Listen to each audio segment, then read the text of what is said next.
Good evening, students. Welcome to the week 4 of this lecture of this course, Nanotechnology, Science and Application. Here in this session, we will discuss the summary of week 4 lectures and also the problem solving questions will be discussed. We will, I will be also be covering the assignment of the previous week and myself, Akshita Sharma from IT Delhi, presenting this to you. Moving forward with the assignment questions of week 1. This is an interactive session, so I will request you to be participate in the questions. So it will be good for you for memorization as well as it will make the class more interactive. So the first question, a technique not suitable for grain size reduction is, you have four options: ball milling, cold rolling, annealing or extrusion. Which of them you think is the correct answer? We will go through all the four techniques, but if you know the answer, you can raise your hands or even unmute yourself and speak. Yes, Shanam, you can Yes, ma'am. go ahead. Annealing is the process. It will not be suited, ma'am. Yes, that is the correct answer. Uh, I hope you all are well aware about the ball milling. You understand what is ball milling technique for the size reduction? What happens in that? Yes, ma'am. The true two rollers in between the material is impregnated, and for bulk material, it is reduced to small size, ma'am. Yeah. So the definition you're talking about is of cold rolling. Two rollers are there and some certain thickness of material is inserted. It passes through some pressure and then the the sample which comes out of it has a lesser thickness. That means its area of cross section is less. So it is case of cold rolling. Ball milling is simply the grinding in a machine, just like we use mortar pestle for the grinding. Similarly, that is automated in a machine, ball milling machine. So we have some small zirconia balls, some different sizes of balls are there, small, very small in size, very fine. And depending upon the size of these zirconia balls, we can control the size of the nanoparticle which we want to synthesize. Suppose I want to synthesize sup- uh, suppose a peroxide is like with AbO3 formula. So I need some precursors to make this. Suppose I want to make CSnCl3. I need some salt of cesium. I need some salt of tin. I need some salt of chloride. And my precursors, I have taken is cesium chloride, and suppose I have taken uh, maybe tin oxide. These are my precursors. So first I have to fine tune this particle. I have to fine tune this particle so that when the reaction happens,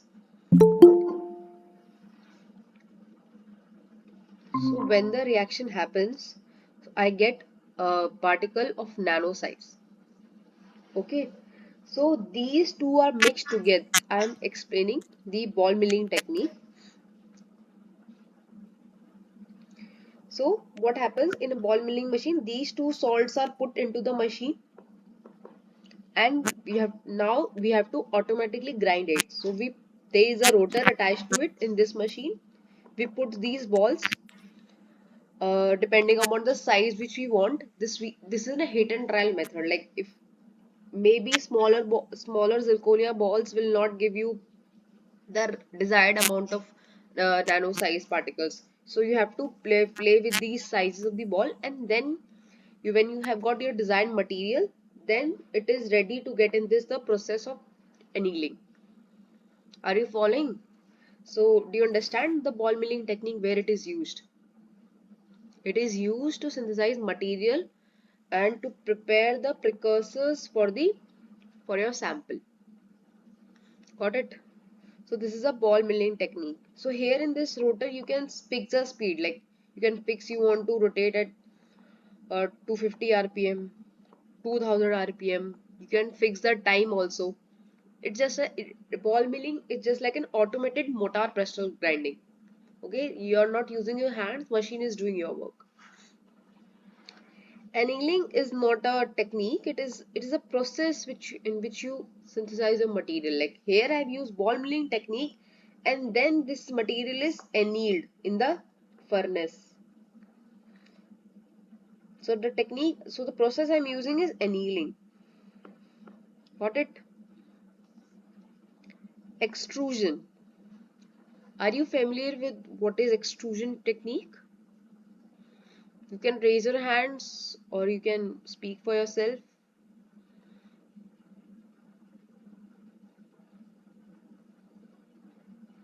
Extrusion by extrusion I means equal. You must have read in your lectures equal, angular, channel, extrusion. Okay. In this, what happens that you have some system, like some angles are there. You put your material into this and you want to change, you want to deform it to get some desired property of your material. So you deliberately deform your sample, plastic deform your sample. This, the shape which comes out, the will look same, but the grain size has reduced because the process which is it is going through. There are some angle, there are some pressure, everything is there. So grain size get reduced, but the overall shape remains same. Got it? So these are the four techniques, and the correct answer which is not suitable for grain size reduction is annealing. Annealing just means simply heating. Simply heating in the presence of air. That's it. It has nothing to do with your grain size reduction. Moving on to the second question. The recrystallization temperature of pure metals is close to its freezing temperature, equal to its melting temperature, nearly a half time the melting temperature, or nearly 100 degree. What is the correct option? And first, explain to me what you mean by recrystallization temperature. Yes. What is the correct answer? Nearly zero point 0.5 times the melting temperature. Recrystallization temperature means heating the material above or below the melting point. Yeah, but why we have termed it recrystallize? Something must be happening to the grain size, right? Otherwise, we should have only said that we are annealing the pure metal. We have specifically used the term recrystallization. So recrystallization temperature means that at that temperature the grains are the grain size are being are being are being changed. Okay, they are forming themselves. We have discussed the example of zirconia oxide, ZrO2. We have seen that mono it was going from monoclinic to tetragonal, right? And the volume was decreasing over here. We have studied in the last session. What was happening? The recrystallization was happening for the temperatures. Okay, so that is it. I have given the example of zirconia R2, but it is also valid for the pure metals as well. Third question: which one of the following is not an example for bottom-up process? Thermal evaporation, chemical vapor deposition, which is called CVD, High high energy energy, ball milling. high energy ball milling. Yes. So High energy ball milling is which type of process then, if it is not bottom up? Top down approach. Yes, top down approach.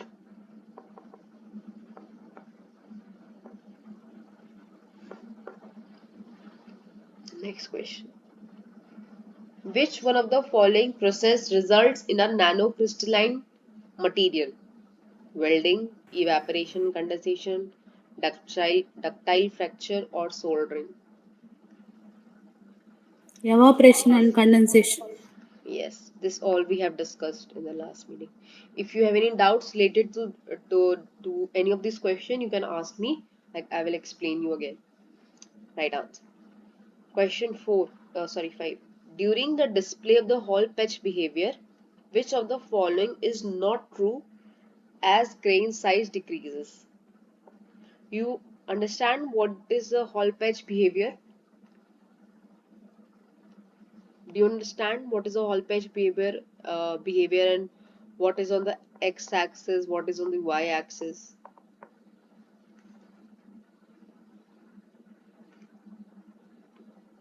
The hall patch behavior is related to the yield strength, the material, and its grain size. You must have seen the plot like this in a in a when you're talking about micrometer. In hall patch equation, there was a range of 5 to 25 micrometer, and you observe that when the grain size was increasing, this is the grain size increasing, then the yield strength was also increasing. Okay, and in the case of nanomaterial, when the grain size was increasing, now this is in nanometer, this is in micrometer over here.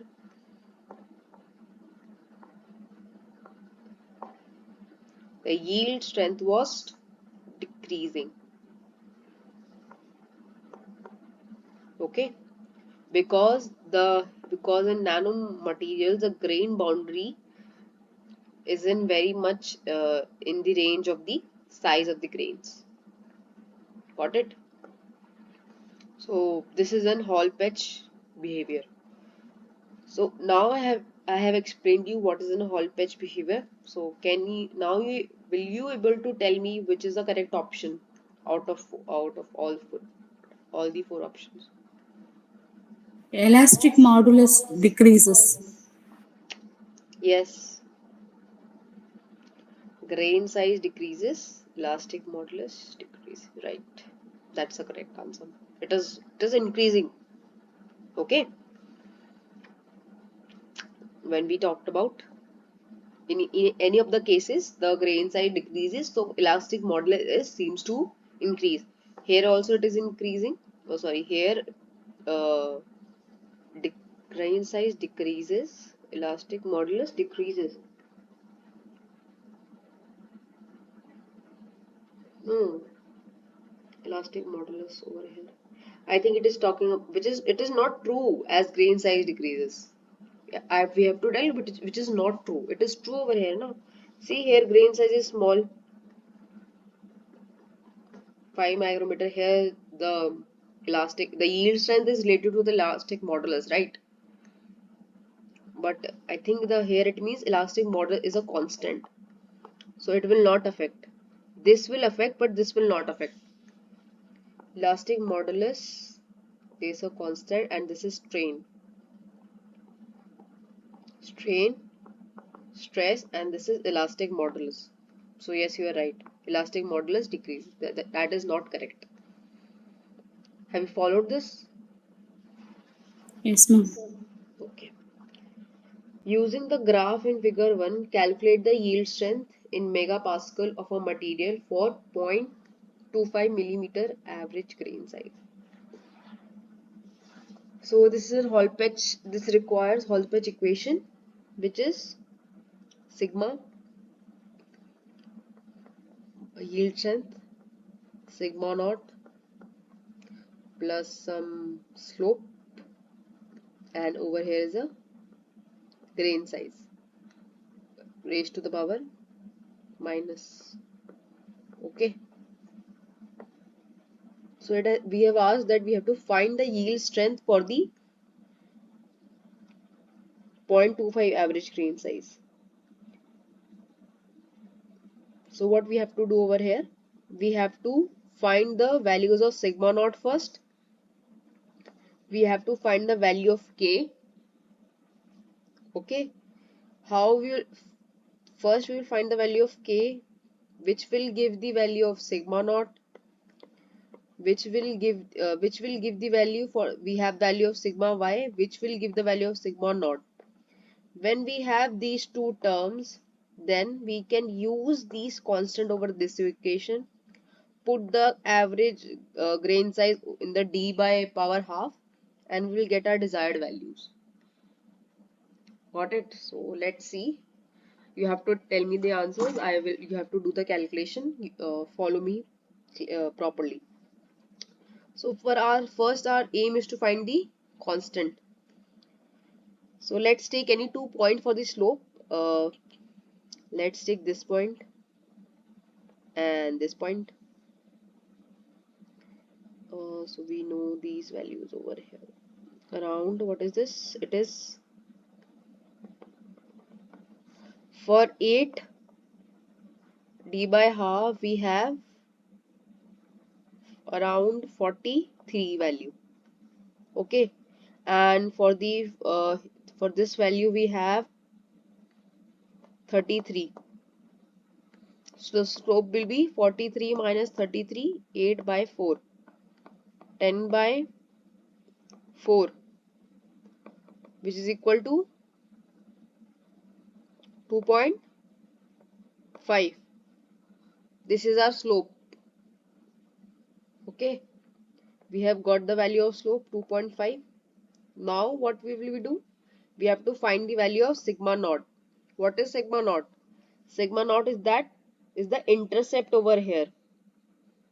If we follow the equation, y is equal to mx plus c. C is the intercept in a straight line equation. So our sigma naught is 25. We have to find the yield strength sigma y 25 plus we have 2.5 value of k into 0.25 raised to power half. Can you solve it now? Will you able to get How the answers now? that 25 m value you got, ma'am? That 25 y is equal to 25 you kept in a. Okay, wait, explaining. Okay, is it of right size? Yeah. So here the sigma naught is the intercept. Do you understand what is an intercept in a straight line equation? See, this is a straight line equation when it is passing through the origin. So here the relation between y and x is equal to y is equal to mx. M is the slope. Okay, this is a slope Okay, which okay, we ma'am. Now I saw, ma'am. Okay, ma'am. when Thank you. we have intercept, then it is like it has a relation like this. It is not passing through the origin. So we have some values over here. So this value is known as intercept and it is termed as C. So equation become, Okay, okay. got it? So here the sigma naught was the intercept if we compare with the straight line equation, and we get the value of 25. Okay, now Understood, ma'am. Understood. Thank you. yeah, welcome.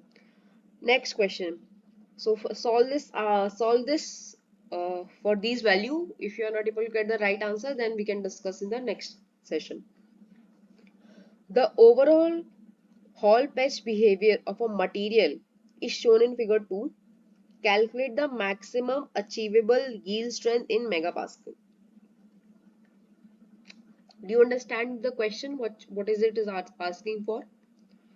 We have this here. It is a we have merged both micro and nano material, and we have got this plot.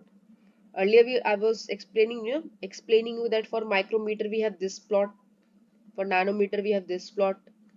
What they have done, they have merged both the two in the in the one plot, and asking that what is the highest achievable strength for in for this.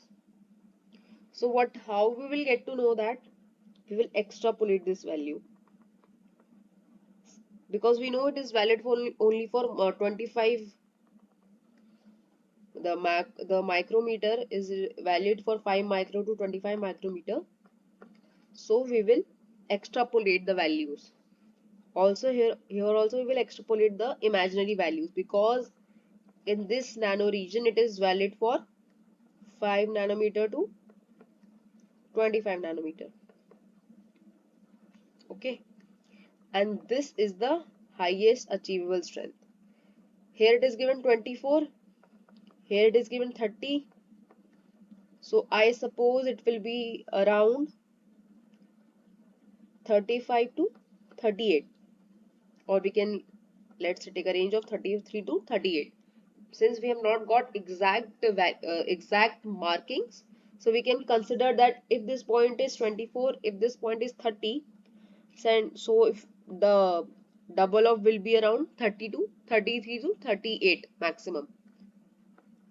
So this is the maximum achievable yield strength. Did you follow it? That when we do not know what will happen after certain numbers or certain point, what we do, we extrapolate the things. Extrapolate means that we uh, imagines some values over here, if and consider that it is following this relation. Okay, is this question clear to you? Amit, is this question clear to you? Shanam, Gavli, is this question clear to you? No, ma'am, this one only, this one question only I got wrong, but still I am just thinking, I'm not getting, that's why I'm seeing that one. So you're not understanding the question, or you're not getting the answer, I'm or not you're not getting understanding the solution? answer also, ma'am. Sorry. Both I'm getting confused because while I saw the lecture from that left side one point with that slope, I thought from that end of the point I have just extended, then I kept 40 for that answer based on the slope 2. I that end point I have extended, and that I mentioned 40 because while seeing lectures I thought because maximum that will be the answer. Yeah, I'm 40 not can be the considered maximum slope answer. one. Yeah, there is a range of the answer, because not markings are not proper. So that is why I have given you the range, that it might lie between 30 to 38. It might lie between 35 to 40. You have some values in the range, but First rather one than 30 we can rather assume, ma'am. Second point that too we have to assume, ma'am. That corner also we have to assume some value. this corner you are asking. No, no. First 30 you kept by dotted line. You kept a parallel line from the 30 you have given Yeah, left yeah, side. Imagining first point as a 30. Second point, how we will, that also we have to imagine, ma'am. Second value. yeah. We have to imagine the second value. I get your That one point. how much we have to take, ma'am? Sorry. First point 30 you took na. Second point, the second value. Second value. This is the first value 24. Oh, This is a now it is around 30. So I have got some idea that this distance at least have 5 units. You get it? okay. So Okay. that is why if this much distance is remaining to calculate the yield strength, so it might be around 5 units only. 30, this will be around 35. But Okay, okay, to okay. have some range, because it can be 33 also, because it is 24. It can be 30, 34. That is why I have given you this range. Okay, ma'am. Okay, ma'am. 30, Okay. it will be 34 or 35, just for the lot of audience get does not able to demarcate properly, so I've given you the range. Yeah, so that's why I kept 40 in that Yeah, yeah, answer, I right? get you, no That's problem. it. Yeah. Okay. That wrong only, ma'am. 40 I kept wrong only. This only one Okay. So yeah, you have gone some 2 units some. above, so that is why it does not fall into the range. But you have got, but you understood Okay. this question, Now right? I understood, ma'am. Yeah. Next question. So we are over with the assignment question. Now I understood, ma'am. Thank you. Yeah. So we will move on to the some questions also. Below EQ cohesive temperature, grain boundaries are stronger than grains. Is this statement correct or incorrect? We have discussed the definition of EQ True only, cohesive ma'am. temperature. True. Yeah, yeah, it's true.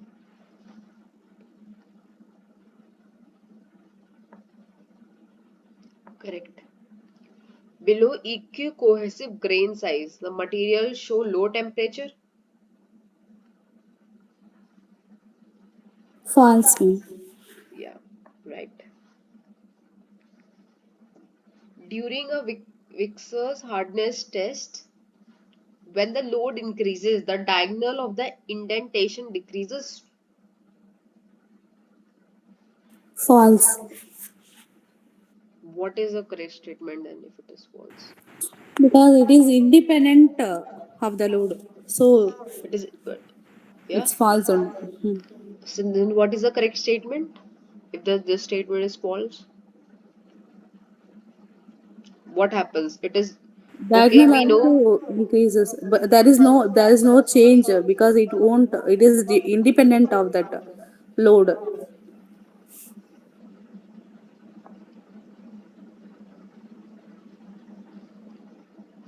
Okay,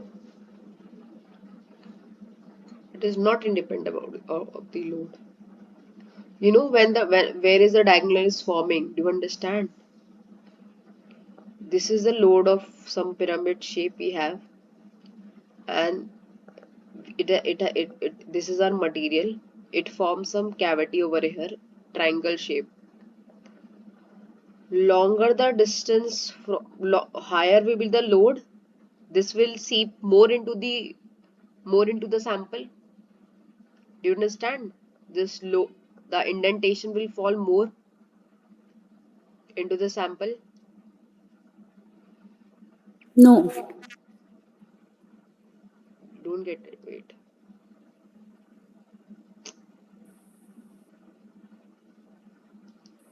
Let me explain you again.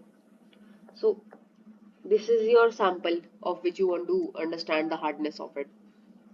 You are putting your load. You understand it is in a pyramid shape, but it forms a diamond like Uh, cavity. Got it? So the diagonal, which is it talking about, it is the diagonal of the cavity, the shape it forms over here. This is your load. This is your load. This is your sample. Higher the load, more it will get into the it will get immersed into the sample. yes, ma'am. Yes, ma'am. Okay, and you understand the Vickers hardness is equal to force by area. More the force, area will be also will become more area will be covered with the more force. And do you understand this point? Yes, ma'am. Yes, ma'am. Yes, ma'am. So area is dependent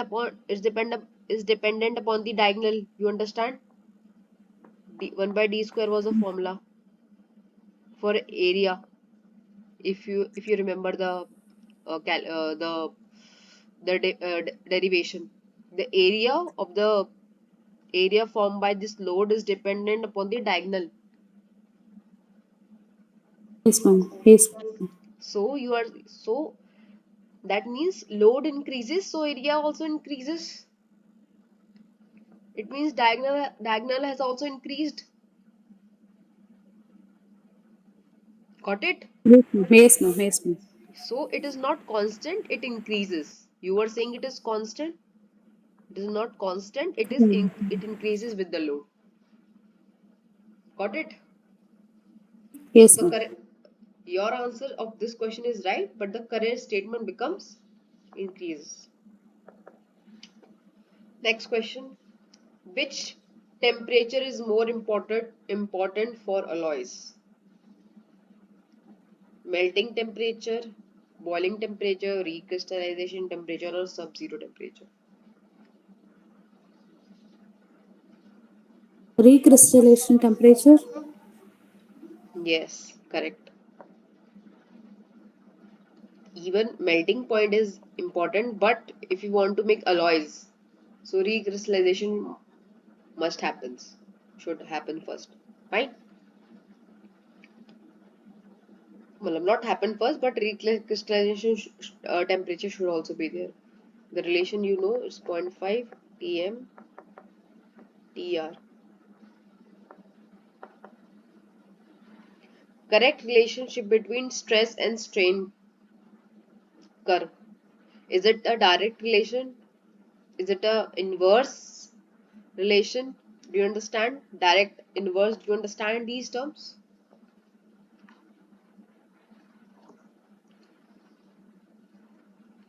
Do you understand this? What I meant by inverse relation?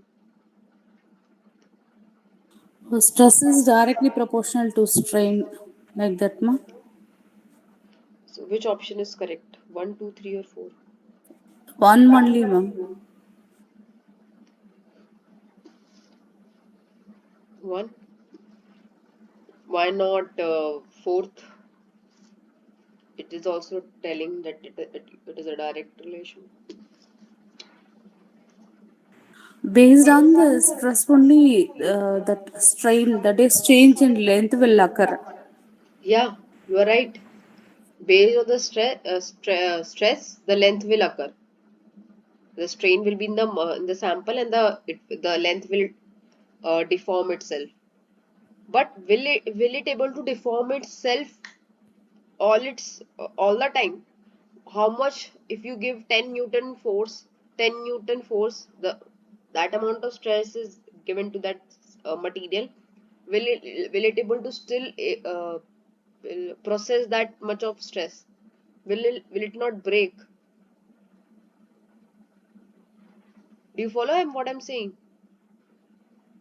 Yes, you are implying some stress. There's a strain in the material, but it will not happen endlessly, right? There will be some point that it will break. Got it? Yes, It does not happen like this. Even if you are giving some all kind of force, it would break. It will not able to take that much of strain, so it will break. So the relation is not direct. It is direct, but later on saturates. There is no effect of the stress after a point. Understand this term. Understand what I'm saying. It is direct till some point. Do you follow this? You're applying some stress. There is a strain on the material, but it will not able to process that stress for all the time. yes, ma'am. It will it will be after some point, there a point will come that it will be independent of the stress, and there will be too much strain. I'm applying lot of stress over here, but no effect is happening. Got it? The strain is increasing, but stress is constant, so it saturates. Option fourth is correct. Okay. Okay, ma'am. Now, next question is related to this point only. Um, Let me draw this much nicely.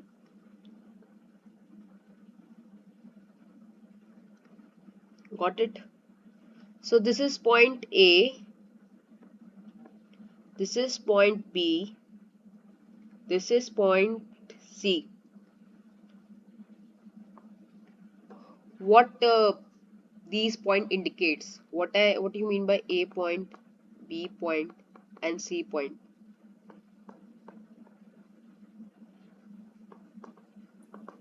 A is yield strength,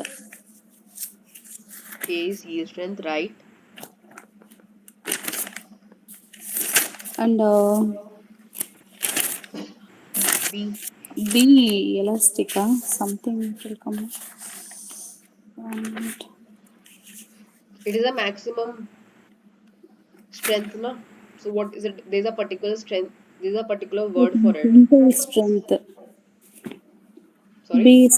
B is tensile strength. Na? Yeah. Peace and tensile strength.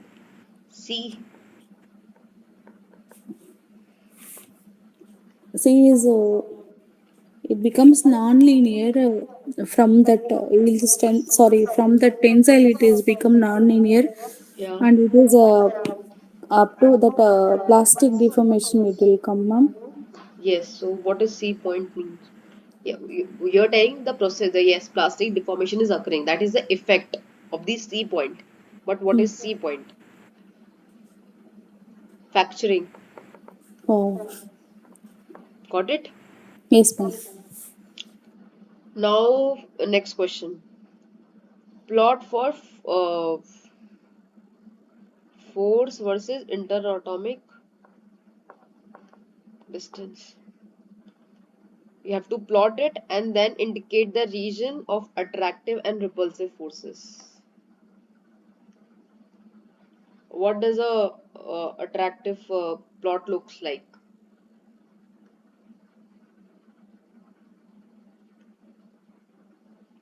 Is it a straight line? Is it a exponential relation?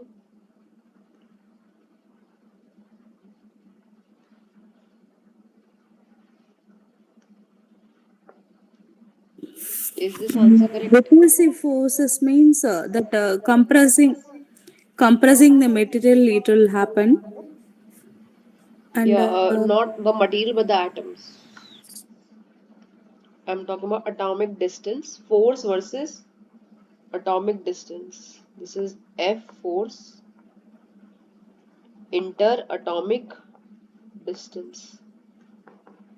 So it look here's a linear.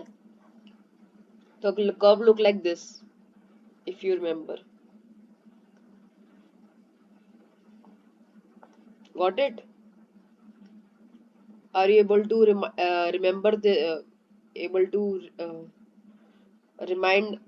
Are you able to recognize this plot? ma'am, here where that we have to know that attractive and Yeah. Which repulsive. now you have to tell me which region is attractive and which region is repulsive. Think. This is a you can think logically over here. Interatomic distance. These are two atoms. If they get close, if they come nearby, see there are two atoms at a equilibrium distance. If they come much closer, will there be attractive force or a repulsive force? Attractive only. No, they are already at a equilibrium distance. They are already two atoms. They are at see there is also electron cloud outside these atoms. Atoms are like electron clouds. Okay, electrons are there in their periphery. If they come closer, will there be attractive force or repulsive force? Repulsive only. Yeah, right. So in which region? This is A region, this is B region. In which region you can see that repulsive behavior? So it means think the distance is in decreasing, force is increasing. So which is the region in this plot? Where is the distance decreasing? Distance is decreasing over here, A right? from A distance is small only. Yeah. Distance is small and the force is increasing. Yes, ma'am. Got it? So this part is a repulsive region. Got it? Okay, ma'am. Yeah. And if you there the atoms are already at equilibrium distance, now you are separating them. Will there be attractive force or a repulsive force? Attractive only. So distance is increasing, Distance is increasing, force is decreasing. increasing attractive force. Okay, things in terms of positive and negative. So attractive force increasing, right? Okay, but it will not happen all the time. There will the time will come that there will be no effect on the force, however the distance is increasing. So that is why it becomes saturate in this region. Okay, do you follow this question? Okay, ma'am. Okay. Yeah. Next question. Steeper slope in this plot, I'm talking about this plot only, implies this is a slope. Steeper slope in the atom force versus interatomic distance implies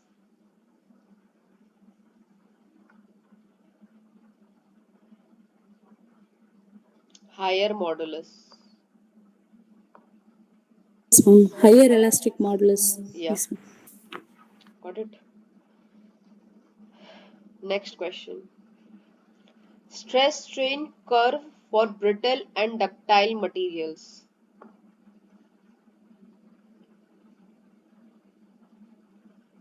Stress strain curve for brittle and ductile materials. You have to tell me what the plot will look like. I'm making two plots over here.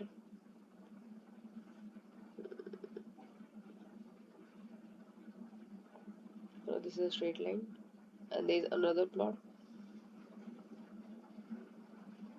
This is A, this is B. Which one of them is ductile, which one of them curve belongs to brittle, and which one of them belongs to ductile? To answer this question, think about the nature. What happens when the stress is given on the brittle substance, and what happens when the stress is given on the ductile substance? Do you understand what B you meant? ductile, A brittle, ma'am. Right, correct, brittle. And B will be Ductile. ductile. Can you give me the example for a ductile? No, if we are ductile material means some at some if we are giving some load means it will get deformation and it will be able to withstand more and more for that load. So Yeah, brittle means it will break it easily. will break easily. Yeah. I'm asking the example for the ductile. What are Pardon the me? example? What are the example of ductile material? Ductile steel, Hmm? iron. Example of ductile material nearby you. Try to think around yourself. There are a lot of materials.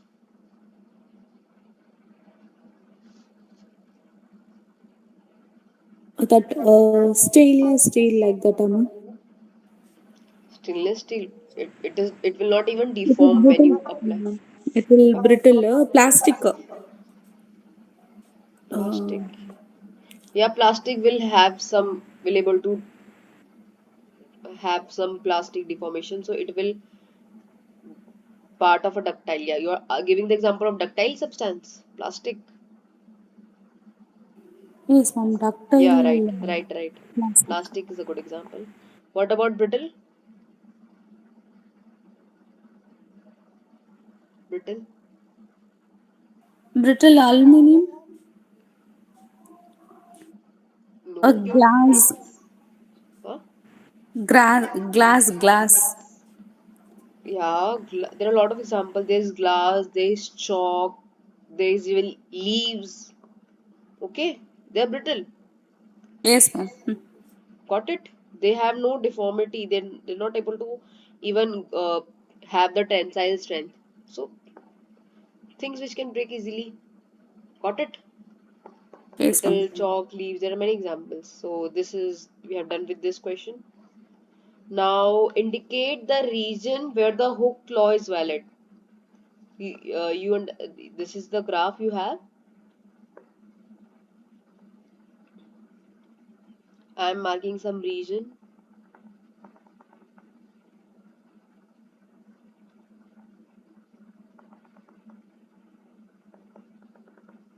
A, B, C, D. Which of the region follows the Hooke's law? First of all, you should know what is the Hooke's law to answer this question. You understand what is the Hooke's law? Stress is proportional to strain. Yeah. So which region? You are right. So which is the region where stress is proportional to strain? Region A, B, C, or D? C. C. C looks like this. You are saying stress is proportional to strain. B, I think B, ma'am. B. B. B is also wrong. C is also wrong. Do you follow when you say what do you mean? What is when stress is proportional to strain? You mean this, right? Do you understand when you say stress is proportional to strain? We can write like this. Yes, ma'am. Okay. To Yes. remove this proportionality sign, we will introduce some constant. Suppose a constant, some constant is there. Strain. Does this equation does not look like this? Y is equal to mx. Do you follow this? Yes, ma'am. Is this a straight line equation? Agree? No, ma'am. Huh? Y is equal to mx plus c. Now m constant. So, Y is equal to mx is a straight line equation. Do you agree with this? no, it has to have some constant. Yeah, m is a constant, na? Slope is constant. Yes, ma'am. It is same over here, it is same over here, it is same over here. Yes, ma'am. So which part of the plot has this kind of behavior? A only, ma'am. A. Got it? Yes, ma'am. Understand like this. So do you understand? Yes, ma'am. The so we are able to we able to answer this question. So this region follow the Hooke's law. Next question. Indicate permanent set deformation in stress strain plot.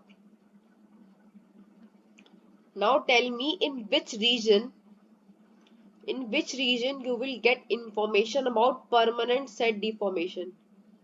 There is a permanent deformation. There will not be retracing of that elongation or that deformation. In which region I will have to study that permanent deformation. Region A, B, C, or D.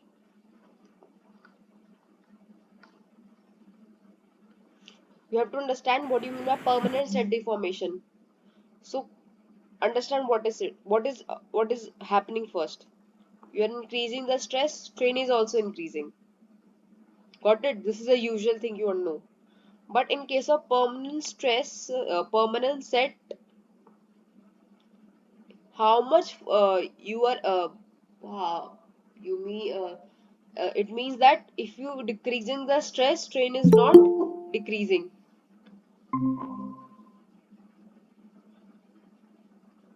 Got it? So in which region I will have to study this deformation? Region A, B, C, or D?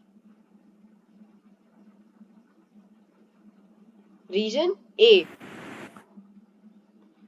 Permanent set will look like this.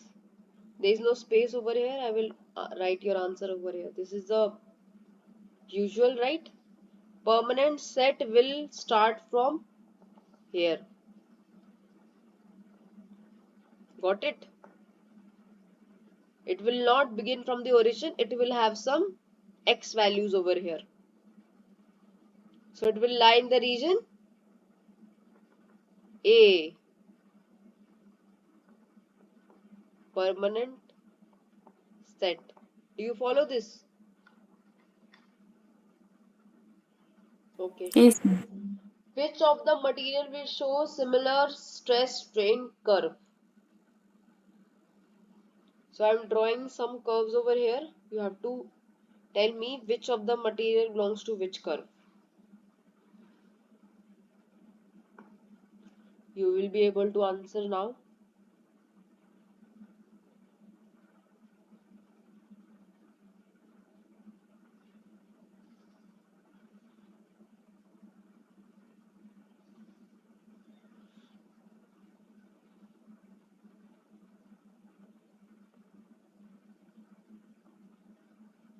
All are beginning from the origin.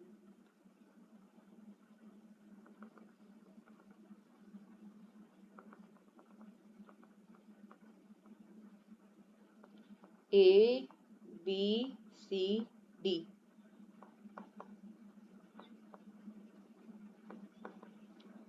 So this is the curve and you have these material: glass, carbon steel, aluminium, and what other we have? Rubber. Tell me which plot belongs to which of the material. A belongs to, understand this curve. If you have understood this question, you will able to answer this question. Relate to this. A belongs to, Brittle yeah, it is brittle. So which of the substance is brittle out of four? glass. Correct. So A belongs to glass. What about B? Think what is happening. It is following same usual pattern which we are talking about, stress strain curve. It is deforming, it is coming back. Okay. But if you give much more stress, it will be independent of its stress. So is it aluminium? You understand this curve, right? This plot belongs to ductile materials. Which of them is a ductile material?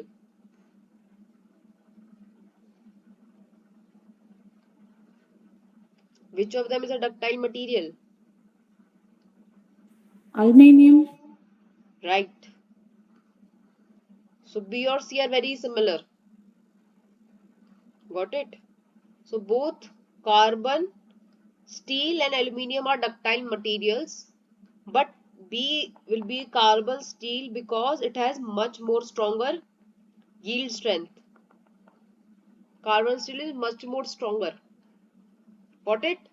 So B will be carbon steel and C will be aluminium.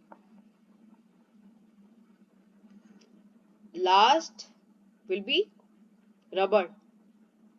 Rubber is not following the linear relation. It is following this type, something exponential. You give little stress, you will find lot of change in the rubber. Okay, and rubber has much more elasticity. That is why the deformation, if it is a good quality of rubber, the deformation will not happen. Fracturing will not happen because it has elastic properties. That is why there is no fracturing over here. I was talking about this, right? A region over here. Wait.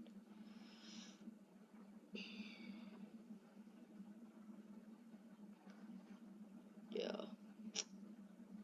What is happening?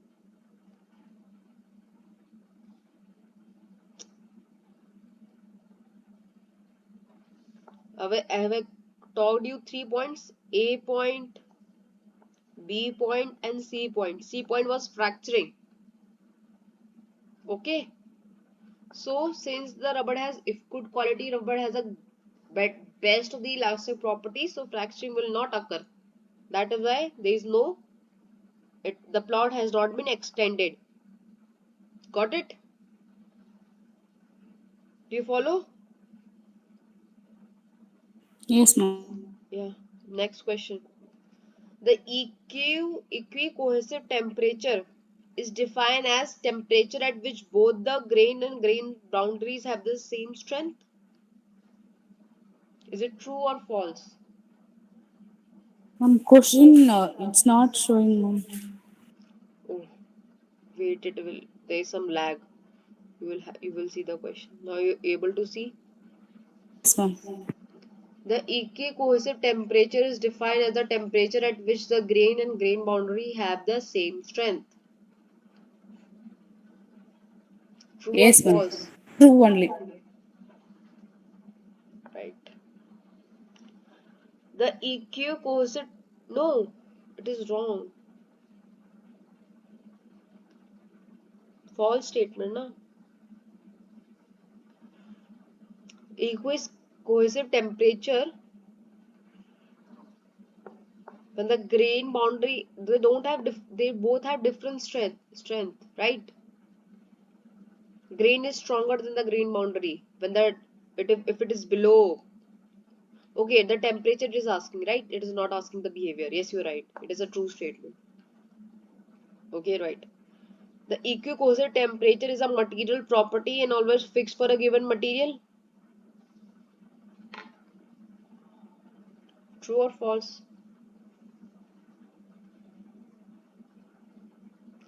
Equicohesive temperature is material property and always a fixed for given material.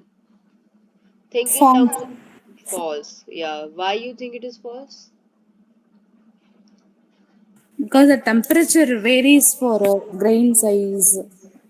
Right. If it is, material can be the same, but the same material has different grain sizes, the temperature will be different. Got it? Next question. The larger grain boundary the larger grain material will have dash equicohesive temperature, while the fine grain material will have, what is it? Is it higher, lower, lower, higher, lower, lower, higher, higher? What is the correct option?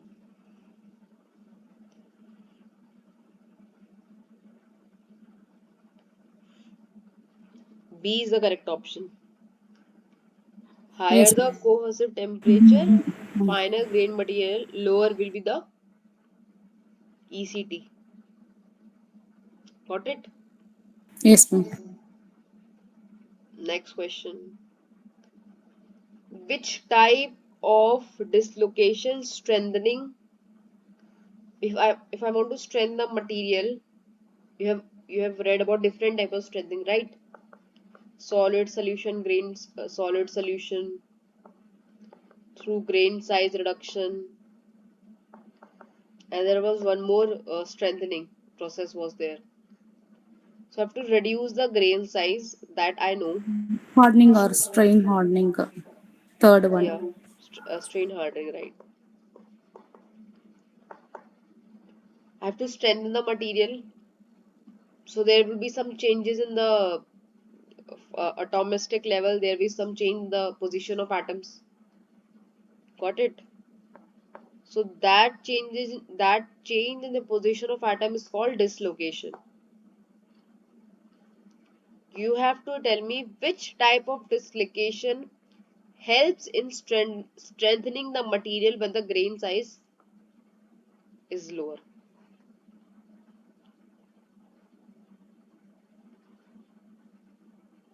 The correct answer is edge dislocation.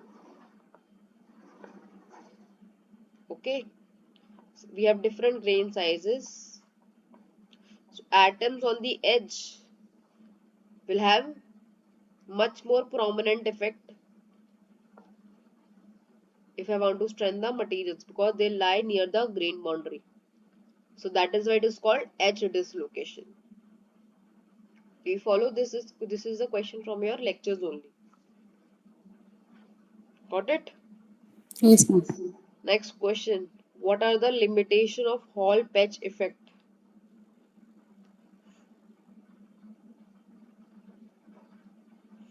We have learned so much about Hall patch effect. We have done numericals also now.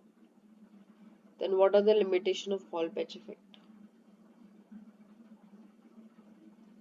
Limitation means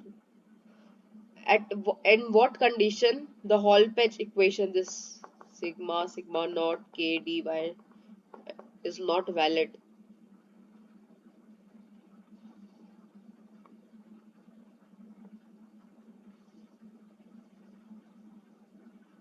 This was the plot for the Hall patch behavior. I'm time and again I'm writing the grain size range 5 to 25 micrometer or 5 to 25 nanometer grain size I'm talking about. The limitation is where it does not follow. We have seen this plot. Okay. In this region it is not following the Hall patch effect.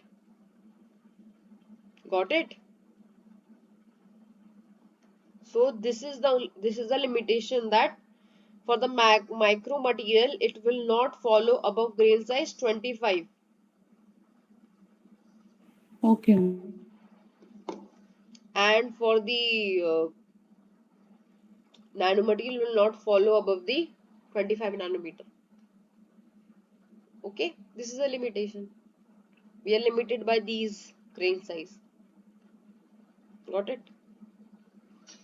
Next question. Which region is easier to deform?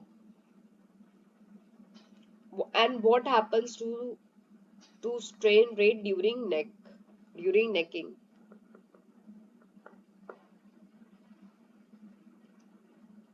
This is region A, this is region B, this part is region B. Which region is easier to deform for you right now?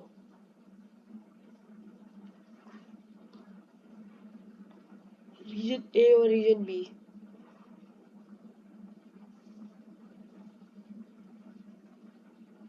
Anyone? In region A, the deformation will happen, and in that B, neck formation. After plastic deformation, that neck formation will form in B. I get it and I get your answer. I'm asking in which region it would be easier to deform right now? A or B? Yeah, ma'am. A? No. In region B, no, B will be. You're confusing with that lecture. Suppose this was my material. I have deformed it in this shape. Okay, it is a bit thick. Now, if I'm deform it further,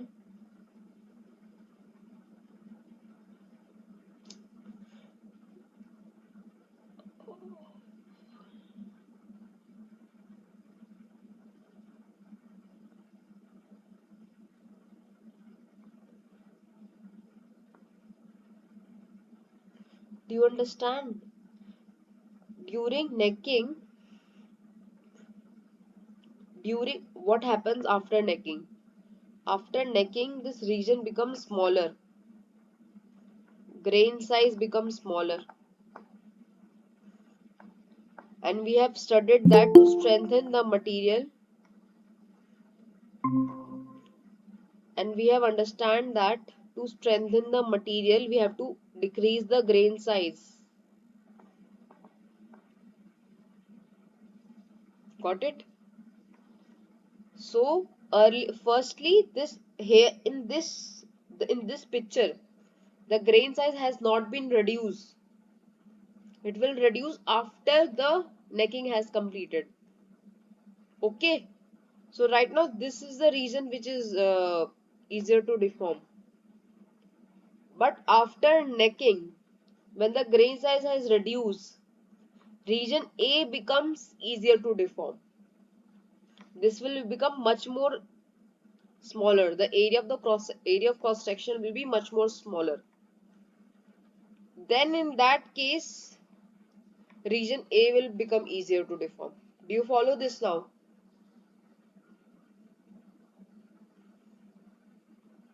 Do you follow this? Yes, ma'am. Yeah. Can you quantify plasticity and superplasticity in a material? Do you understand what is plasticity and superplasticity first? Then we will think about quantifying it. What is superplasticity? Anyone? What is superplasticity? If that deformation is like 100% means it is plasticity. If that deformation is about 1,000% like that means super plasticity. Yeah, but one difference in between plasticity and superplasticity is that superplasticity occurs at higher temperature. Okay, it will show that elongation or deformation behavior at higher temperature. Got it? That is the difference between plasticity and superplasticity. So now answer the question. Answer the question. Can you quantify it? Can you measure how much plasticity has happened? How much superplasticity has happened?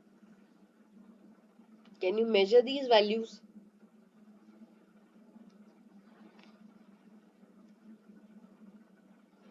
You can measure stress, strains. Can't you measure plasticity? Yes or no? Yes, you can quantify it. Quantify means you can measure these properties because the relation yield strength is equal to constant strain rate. It is defined by, it is written like this form, and M coefficient.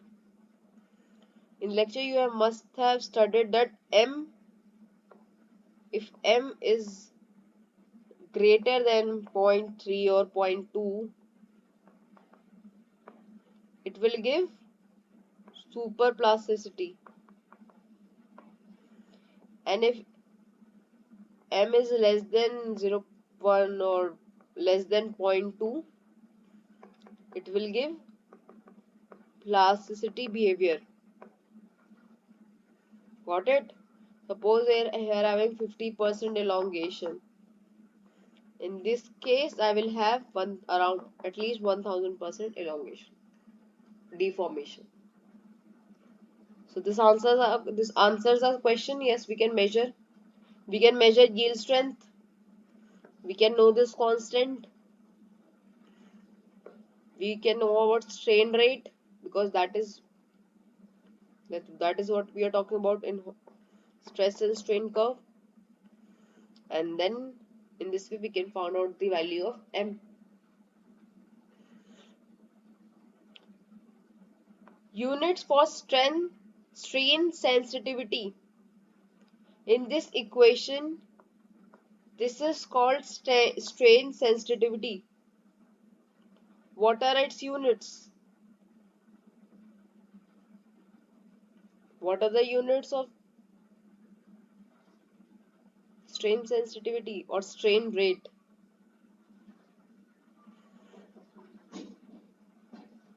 Listen to the term strain rate.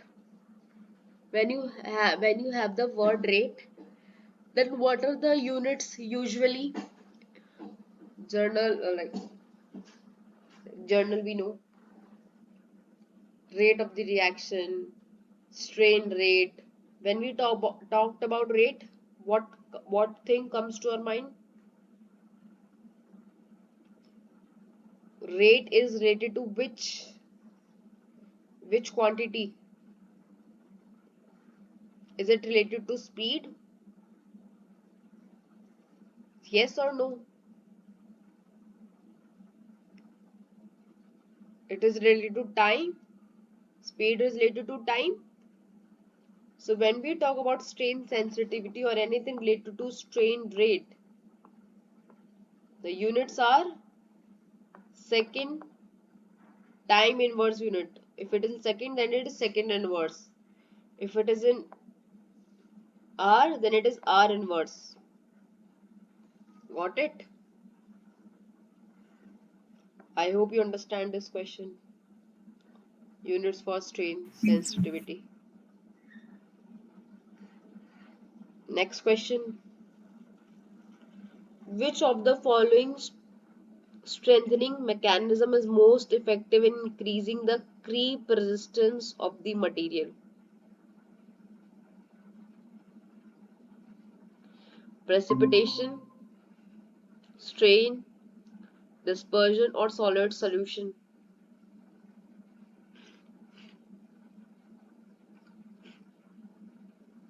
Correct answer is solid strengthening. Okay. Next question. Next. Now we are over with these questions. Now we'll understand some topics and questions related to that. You have heard about EDM in the lectures. What is its full form?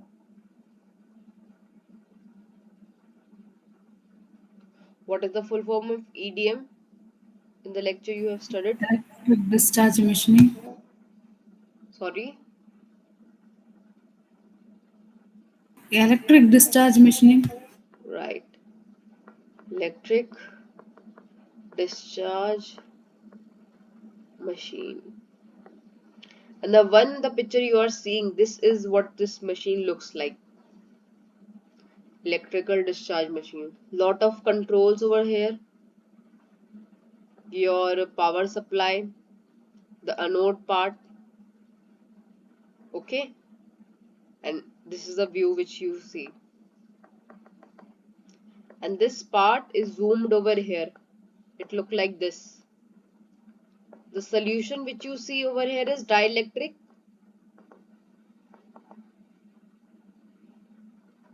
This is your power supply anode part. Sorry, this is positive part over here. Cathode, and it is connected to your anode. If you remember the diagram, it was look like this, right? Here was some sample.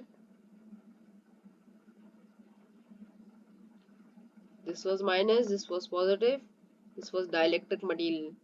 In real life, it looked like this. Now, question comes, what are the limitation of electrical discharge machine? When I talk about limitation, then you have to think that in what cases or circumstances EDM cannot be used, or it is invalid to use it. There is no point in using it. What is that condition? Only conductive materials can be. Exactly. Only conductive materials can be used in this machine. Got it? So this is a limitation. It is only restricted to conductive materials only. Now my next question. This is a logical question. Answer it correctly. You understand is a dielectric material in the EDM? Yes or no?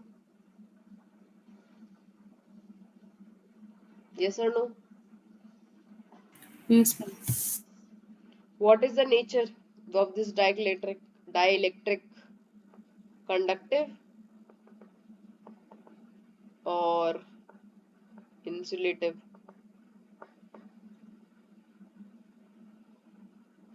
Your sample is conducting.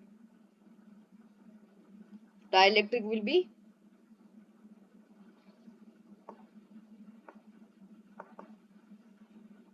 dielectric will be Insulative. hmm. Why? What will happen if it is conductive?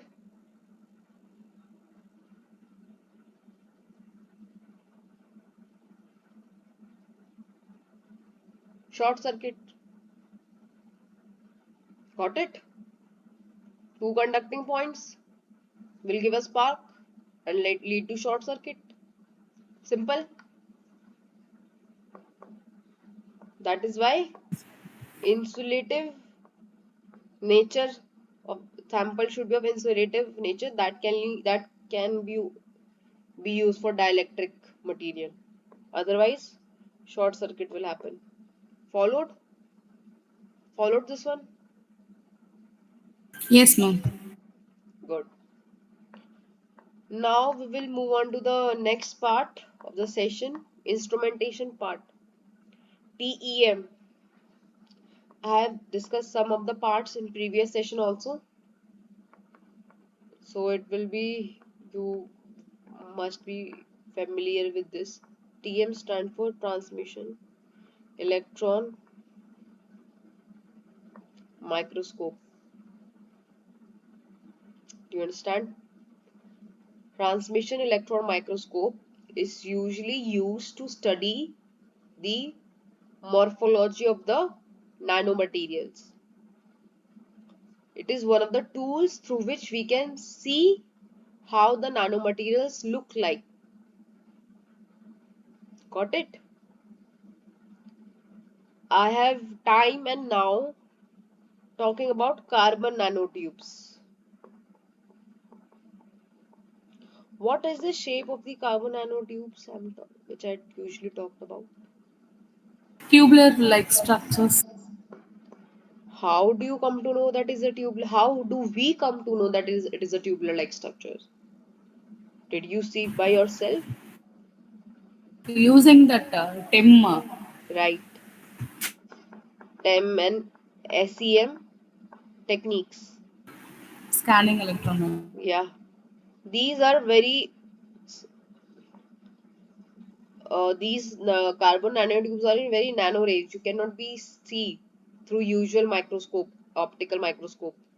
So we have to use electron microscope. By electron microscope, I mean that the source which is used for illumination of your sample is the beam of electrons. Got it? So that is, and since it we use the transmission, that the samples are very thin, so the electrons are able to pass through it. So that is why this technique is called transmission electron microscope. The image which is formed is through the transmission of the electron beam through the sample. That is why. So here is a some schematic diagram. In real life, it look like this, and we will study part by part of it. We will not go into the detail, but we will study which part belongs to which. Here it is a gun. The gun parts are there, which gives the beam of electrons. Beam of electron is generated through this gun, this base of tungsten. Material can be tungsten, lanthanum, boroxide. Okay, these are the materials which it is depend upon. Here are some condenser lenses. Since there are beam of electrons all over, you have to condense this to focus on your sample. So they are condenser lenses. Got it? These lenses are not made up of glass. As through glass, we usually think that it is through when we hear the word lens, the glass word comes to our mind. The in the electron microscope, the lenses are not made out of glass. These are made of electromagnetic lenses. Electromagnetic lenses means that it is not a some physical thing. Electromagnetic lens means there are some magnets over here, like some magnets are there. So we know that magnetic magnets affect the beam of electrons from Faraday's law. Got it? So these magnets deviate or focus these beam of electrons.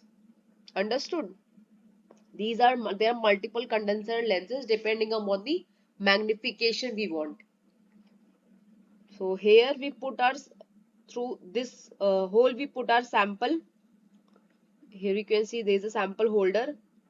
This is a cross sectional area and this is the view, outside view. So there is a tube like structure on which we mount our sample. We put our sample. Here is the objective aperture through which we see, and this is a it follow this path, and this is a camera over we can see. This is a CCD camera. So it means that the image is reflected on this part. Got it? This is your screen. This everything happens in vacuum because electron travels in vacuum. Got it? The Yes. best results we get in vacuum. Here are some zoomed images of this part. Condenser aperture, sample port, objective and selected area departure, the apertures. These are for the different modes. We have to study different kind of images in the TM. So that is why these different kind of apertures are there, which will let the light in and out. Light means, sorry, beam of electrons in and out. Got it? This is electron gun. See, from only this small filament, the beam of electrons is generated. Such a small filament. You cannot see. This is your aperture holder. That means you put sample over here. I don't know. This is no. This is aperture holder. This is not sample holder. Aperture holder. It comes over here. This is a liquid nitrogen. The system should be cooled because when the beam of electrons is ejected from this electron gun, the temperature increases. So that is why we need some coolant, and liquid nitrogen is used to cool it. And this is your camera, and this is your viewing screen. From these your from the here you put your eyes and see the images. This is your sample holder, which get into this part.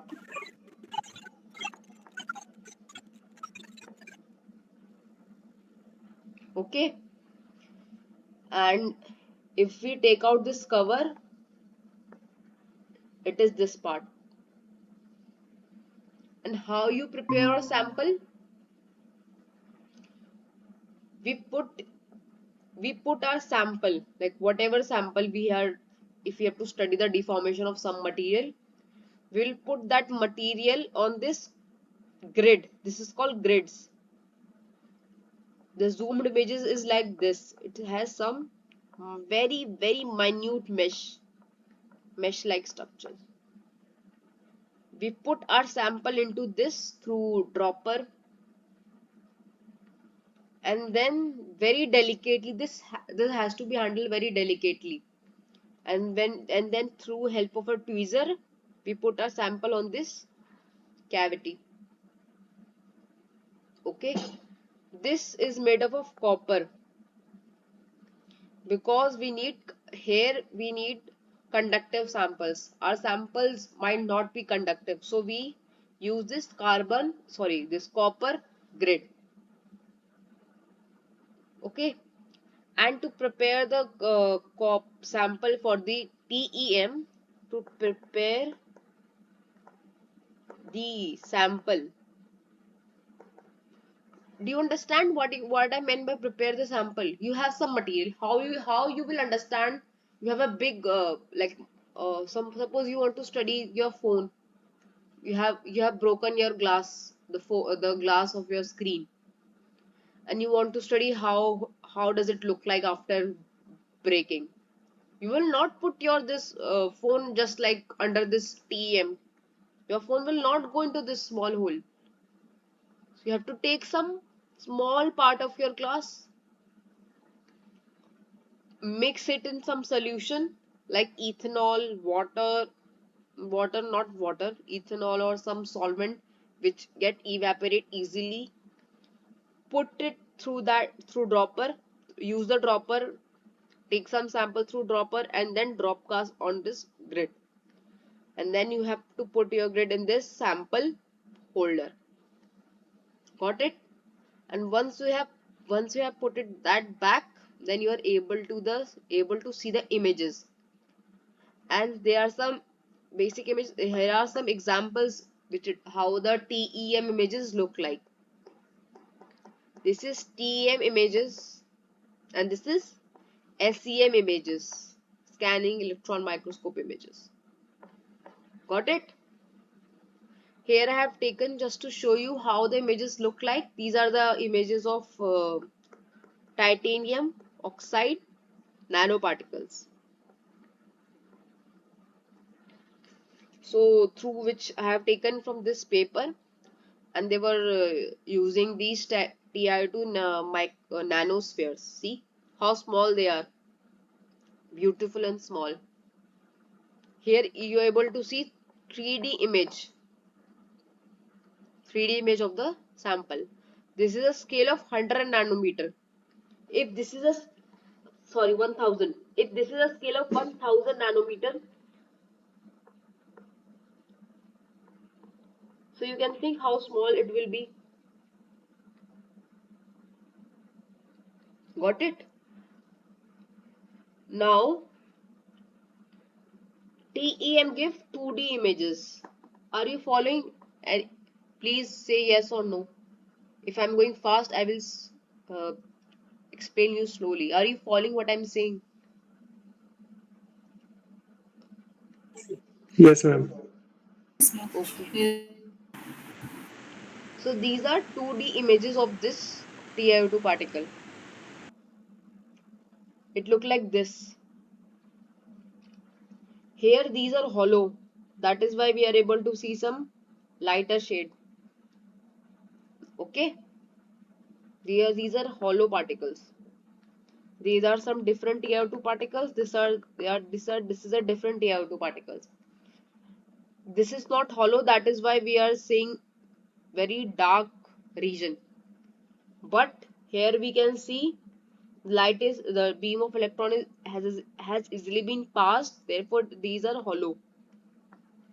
In SEM, you cannot make out is it hollow or not. But through TEM, you can make out it is hollow or not.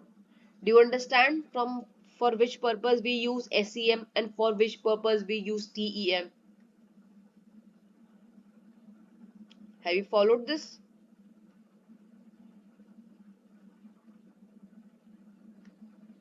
I hope you have.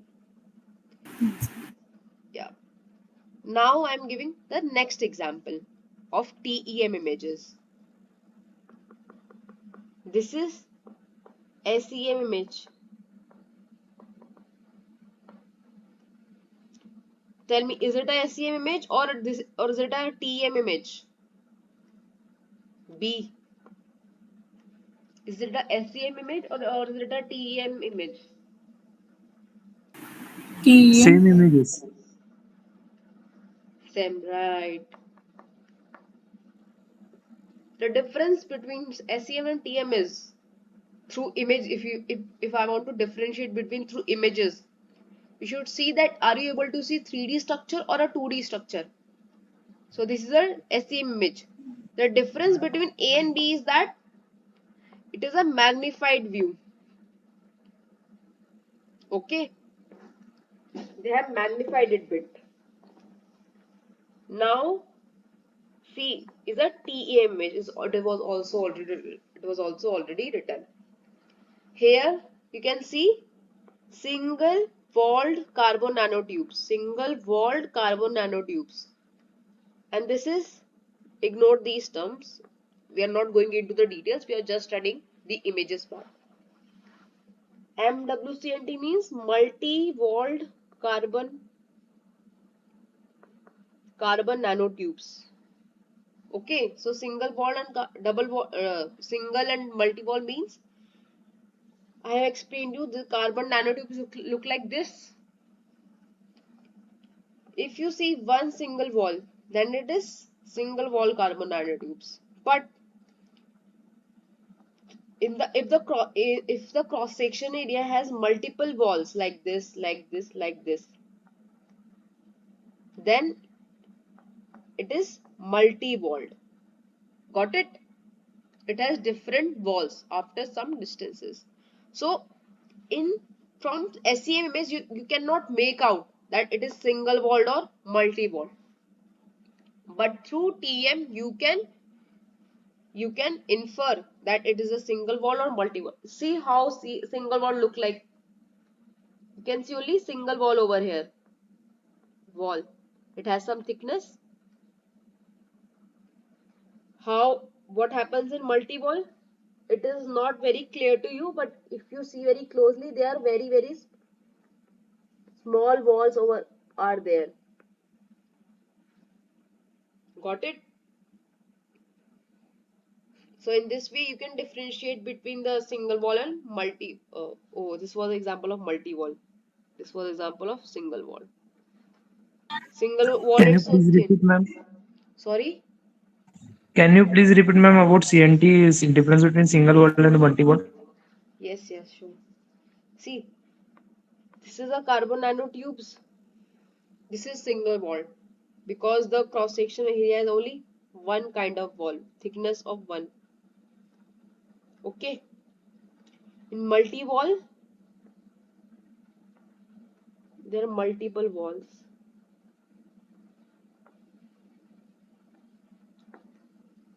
It is very thin. It is look like a concentric circles are there. Do you understand? Concentric cylinder is there. Are you able to follow? Inside, Yes, ma'am. yeah. So multi-wall carbon nanotube means concentric cylinders, and single wall carbon nanotube means only single cylinder, but in nano ranges. Both are in nano ranges. Got it? So this is the Yes, difference ma'am. between a SEM and a TM images. And if you want to understand your images better, so you have to yourself judge that do you want to go for SEM or TEM. Now this is a another example. So first tell me, is it a SEM image or a TEM image? SEM, same image. Hmm,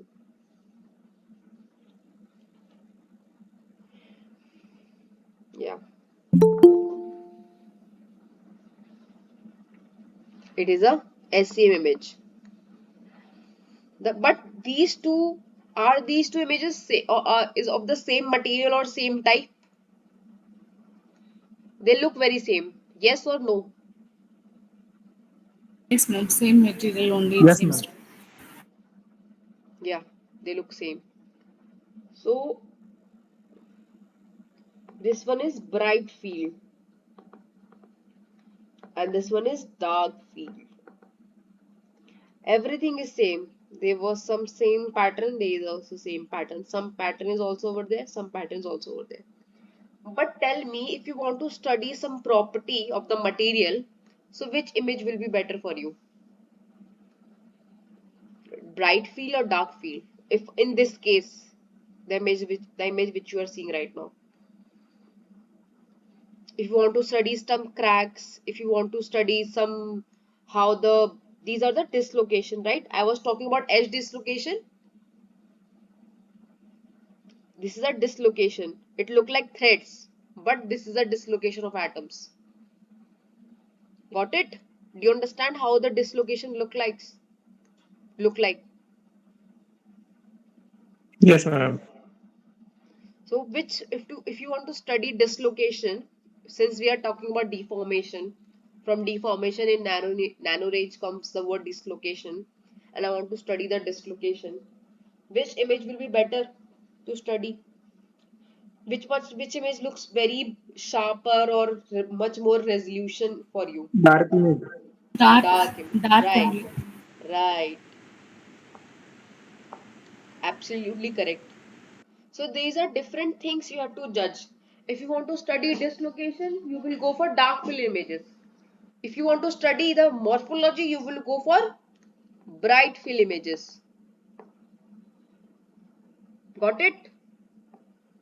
So these are the like techniques. That is why you are reading so much techniques and so much about nanomaterials. You have to you have to see which property you want to study and which technique you want to use. Followed? You must have never thought that dislocation will look like this, thread like this. We talk about grain boundary. In this way, the grain, you if I have zoomed the image much more, I think my screen is not moving. Yeah, it is moving now. Yeah, it will look like this. Got it? Next image. In situ study. So the purpose was to tell you how the in situ studies perform in TM. In the lecture, there was some small topic of in situ TM. That is why I was explaining you the how the TM, what is TM, and what how the TM machine look like. Got it? So I so in this paper has studied the deformation of carbon nanotubes. In situ studies were performed. They have taken images, different TM images at different point of time, and studied the elongation. So this was a first paper. This this is not uh, the paper for assignment. Wait.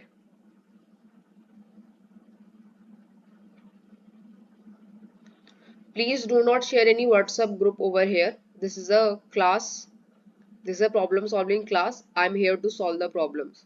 No, there is no such official group. There is no such official group.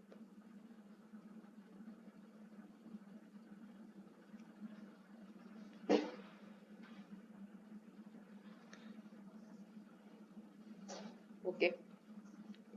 So this was the normal before any deformation, normal image before deformation. In 2006 or 2005, first paper of deformation, first study of the carbon nanotube deformation was studied, and it was came to know that for superplasticity 2000-degree temperature is required, and in this case 280% elongation was there. From this plot you can see strain rate.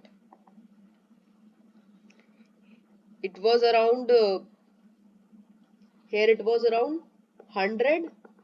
Here was around 50% elongation at 15%. Okay, everything looks same. These arrow, there is no change, but this part is changing. Can you see the variation in thickness?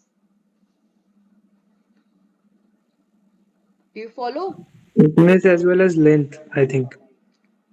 Yeah, length is increasing. That is obvious that elongation is weird. But the part which I was talking about, small part. So this part is getting affected. Okay,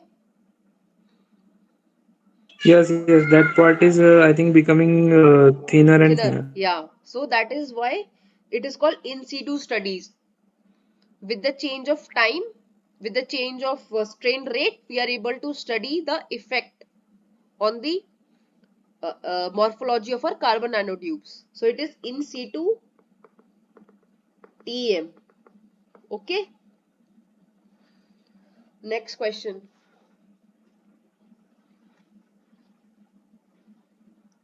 This is a paper name. This is the paper name. An EBSD. The paper name is an EBSD TM study on the microstructural evolution of an in situ synthesized. This is the material they are discussing. It is a combination of titanium boride and titanium carbide with a composite of titanium. This is a sample they are testing. Okay. Our aim is to study the grain boundary. This how this looks like grain boundary. In that this is a TE. This is a SEM image. See, we cannot make much difference in this SEM image if you want to study grain boundary. So we use another technique EBSD, electron backscatter secondary diffraction. Electron backscatter secondary diffraction. This is a thing we study to study the uh, grain boundary. In this image, if you see, this is the before deformation. If you see very closely, grains are becoming smaller and smaller. If you see here, the pixels, it is not easy for you to make out over here. But if here the elongation is around 50%. Here is 100%, and here it is around 180%. Okay, so the grain size has been decreased because we know during necking the grain size decreases. But in this same image, one thing you can see, this is a titanium boride particle. It has before deformation. This is the image. Okay,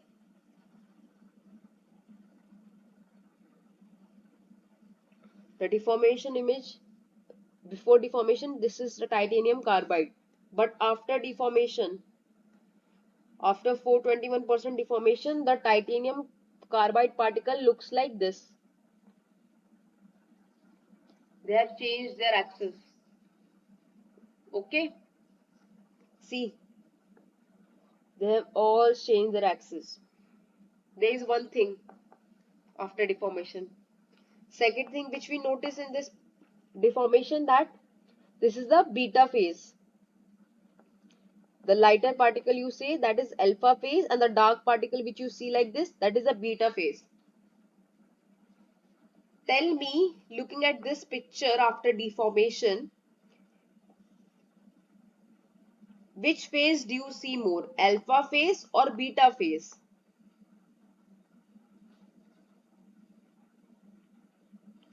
Which phase do you see in this image? Alpha phase or beta phase?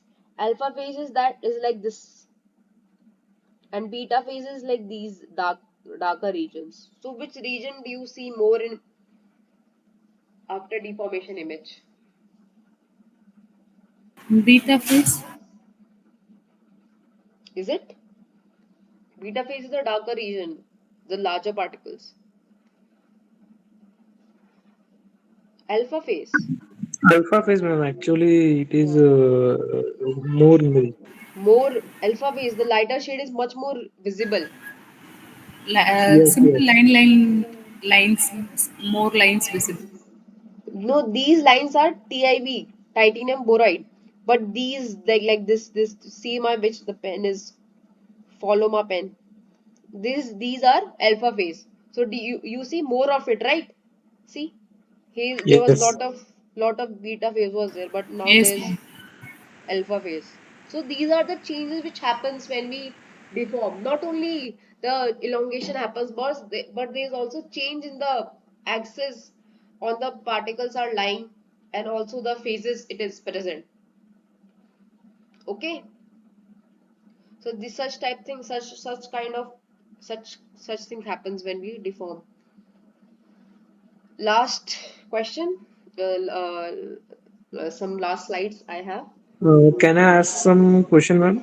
Yeah, sure. Uh, you have mentioned one technique, EBSD, right? Yeah. Yeah, I want to know that this technique is used somewhat used for characterization or is Yes. just for confirmation. It is used for proper characterization. If Yes, you want to because study, during yeah. after the synthesis of nanoparticle, we do some characterization like XRD, IR, UVDRS Yeah. bait, same like TAME, Yeah. right? Yes, right. So this is one of the technique we can do at after synthesis after for the characterization of material. Yes, you can do, but the Mm. purpose of EBSD is different. The purpose of EBSD is when you want to study the grain boundary. Yeah, it is mainly specially only for grain boundary studies, Yeah. right? What? Yes. So in most when Mm. you so your when you're synthesizing nanoparticles, so your purpose should be clear that you want to study grain boundary or you want to study the Then we have morphology. to do Yeah. It is EBSD. not XRD is compulsory whenever Yeah, you yeah, yeah, synthesize. yeah, yeah, yeah. But Exactly, EBSD, because I know all apart from this, I all know I have when you talk about it, I have learned this one is the new technique for me, hence I asked about it. yeah, yeah, no problem. So you can also Yeah, use it, but it is not a compulsive technique. It just depends yeah. It is only for whenever your we want to property. study the grain boundaries of our synthesized material, then we have to compulsory to do EBSD, right? Yeah, grain boundary and dislocation. There are also various type of dislocation. So there is also there's a color change. There's a you can see the color is changing through which region, and in this way you can study the different type of dislocation. So that is also one of the purpose to study EBSD. Yeah, yeah. Okay. So next question. Does cross-sectional area remain same in cold rolling technique? True or false?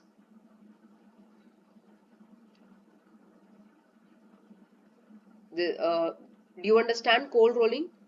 I have told you in the first coming slides.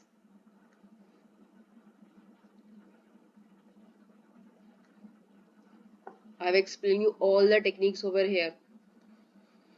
So, do you find any change in the cross-sectional area in cold rolling?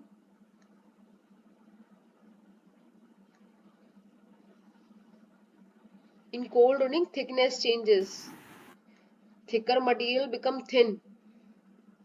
So it is obvious that Yes, yes. cross-sectional Cross area is area will changing. be Cross-sectional changing. I think it is change. true. It is true, right? True only. Next question. Cross-sectional area remains same in equi-channel angular extrusion,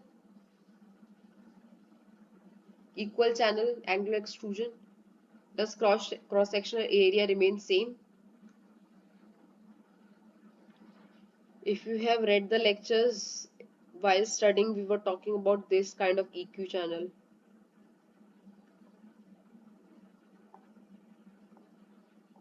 So if I put some material over here and I have to deform it through this method, using this picture in your mind, do you find is there a cross-sectional area change? No, it will be same only. It Right. will be same because Yeah. boundaries are fixed. Yeah, right. So it is a we are deforming through the pressure and through angle which it is moving. We are not Yes, changing fixed. the area. True. Next question, Ma'am, cross I have section. one doubt, ma'am. Yeah. Complex shapes can be done with this equal channel angular extrusion method, no? You Based want on to the die or something we are using means we can make a complex shape someone. no, we make complex shapes through EDM. Through EDM we make. So when we apply the bias, okay, the bias can range up to 2.5 volt, 2.5, 2.3. this kind of bias values are there, and the sample which we have put over here, it is not touched. There is an accumulation of charge on the tip and sparks plasma is generated, and whenever there is a plasma there is a spark, and this sparks erode some part of the sample of our material, and we can control this spark because there is some gases come, some flush gas is there, to which region we want to erode, which region we don't want to erode, and we can control all these things from here, and in this way we can make a desired shape. The tech complex tools you're talking about, na, very delicate tools, so EDM is used for that. Thank you, uh, ma'am. okay, so through this technique we cannot make, we can only deform through extrusion. Got it? Next question, cross sectional area remains same in high pressure torsion technique.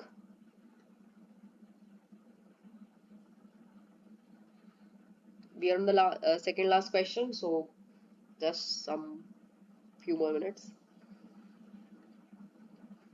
Do you understand high pressure torsion? It was like this, your material was like this, and you pressurize this, and the pressure is applied from here. So it is, does it changing your cross sectional area? It will change, ma'am. Yes, it will change. It will change. It will change. True. Okay. Yes, Does ma'am. Hall patch effect is only limited to nanomaterials? True or false? Very simple question. We have done enough of questions over this. True or false? Does Hall patch effect is only limited to nanomaterials? No, false, ma'am. Yeah. It is also applied for, False. False. yeah, it is also applied for micromaterials. So Micromaterials also. yeah. So this was the today's session. And if you have any question, we can discuss. You can ask right now also. We can discuss in next session also. Okay. Thank you, Yes, class. ma'am. Okay. Thank you Yes, very ma'am. much. Thank Thank you, you, ma'am. ma'am. Yeah.